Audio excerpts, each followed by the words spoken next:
JBCC property versus KLCC property. Which one is a better option for property investor? In this video, I will share with you 3 reasons why JB property are a better investment opportunity than KLCC property. So let me explain why. So recently, I've noticed a lot of property agents on YouTube, demonizing Johor Bahru property. They say things like prices have already taken up all the potential upside from the RTS Link. The market is immature, high risk, and speculative. Johor is heading toward a property bubble. So now let us be honest, most of these agents are based in KL, and it is pretty obvious why they are saying all this to promote KLCC properties and get prospect. So today I want to put forward my case for why JBCC property is actually a better investment opportunity. So I'm not here to put anybody down.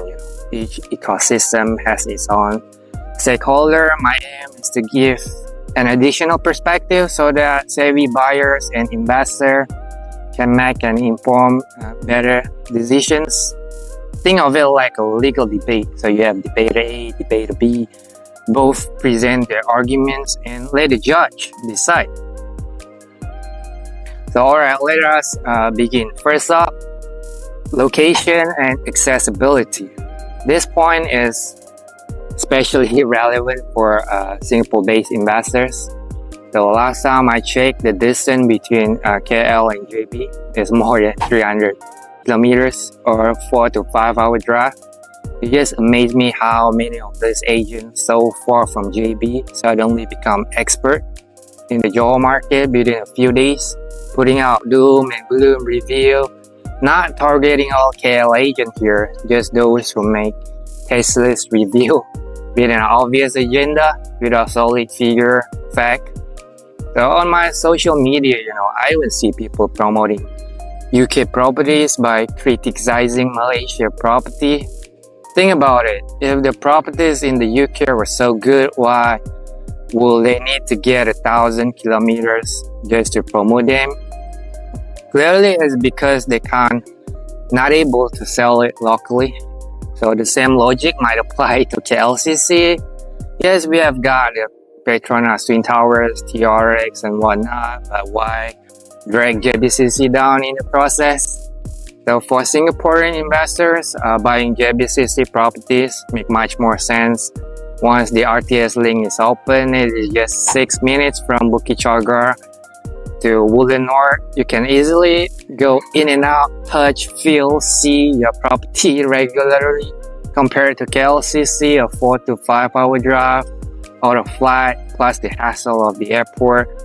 So if you don't care about the proximity and just want to collect rental income, why not? You just go for REITs instead of a physical property. Right, terima. So second is purchasing power of the market. So another common argument is that KLCC has real purchasing power. The local can buy those properties and JBCC relies too much on foreigners. But do you really understand the JB markets?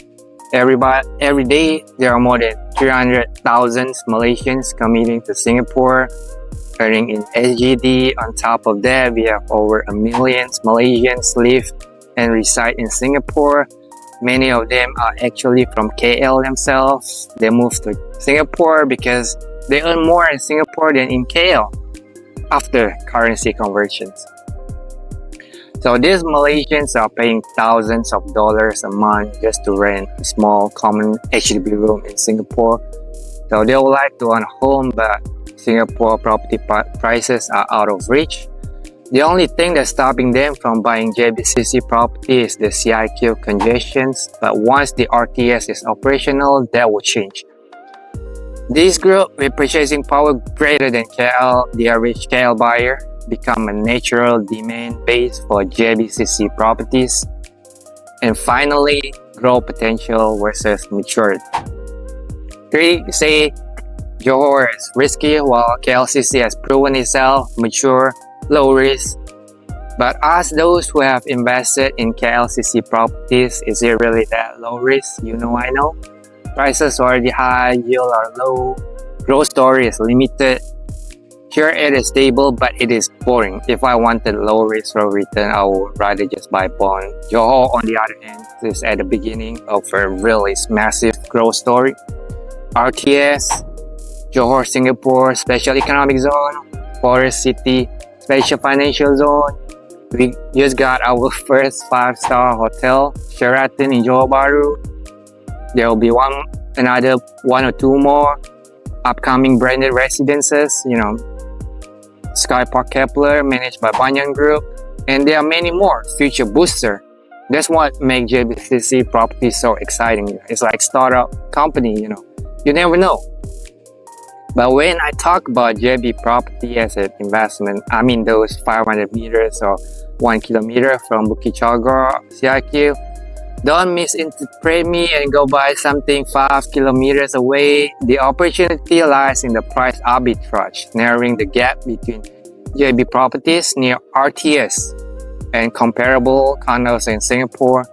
Please don't benchmark against the cheapest HDB price per square foot in Woodland, Admiralty. Just try private condo, new launches private condo in Singapore, 2,000, 3,000 per square foot. So even if JB property just managed to close 1/3 or 1/4 of the gap, 700, 800 HGD, that's already a really good potential upside to JBCC property. So there you have it, the 3 reasons why JBCC properties, in my view, are a better investment opportunity than KLCC properties. KLCC will always be Malaysia capital landmark, but for investor who is willing to take slightly higher risk with potentially higher long-term upside, JBCC stand out today.